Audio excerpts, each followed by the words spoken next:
భాగ్యనగరంలో 250కి పైగా చెరువులు ఉన్నాయి. అయితే గత కొంతకాలంగా నగరం విస్తరణ పేరుతో చెరువులను, కుంటలను, పార్కులను కబ్జా చేస్తూ వీళ్లకు మోల్స్ అపార్ట్మెంట్స్ కడుతున్నారు.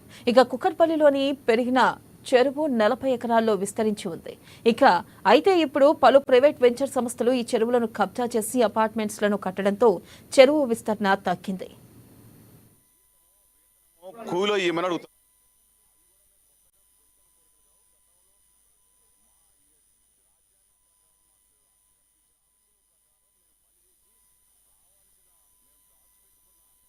కుక్కట్పల్లిలో ఉండే చెరువు ఎల్లమ్మ 20 ఎకరాల పైనే విస్తరించి ఉంది. ఇప్పుడు కనీసం 10 ఎకరాలు కూడా లేదు. గతంలో ఈ ప్రాంతం ప్రజలు ఈ చెరువులోని నీటిని తాకేవారు. కానీ ఇప్పుడు చెరువు విస్తరణ తగ్గడంతో పాటు డ్రైనేజ్ వ్యర్థాలు చెరువులో కలవడంతో చెరువు నీరు పూర్తిగా కలుషితమైపోయింది. దీంతో చుట్టుపక్కల ప్రజలు తీవ్ర ఇబ్బందులు ఎదుర్కొంటున్నారు. ఇందుకు సంబంధించిన మరింత సమాచారాన్ని మా ప్రతినిధి లిఖితారెడ్డి అందిస్తారు.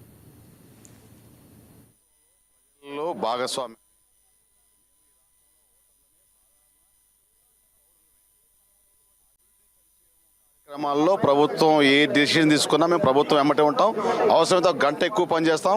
ప్రభుత్వాన్ని అన్ని రాష్ట్రాల కంటే తెలంగాణ రాష్ట్రం ముందుంచడానికి కూడా ప్రయత్నం చేస్తాం. కానీ అందులో భాగంగానే పని చేసిన కాలానికి జీతమో వేతనమో కూలో ఇవ్వమని అడుగుతున్నాం.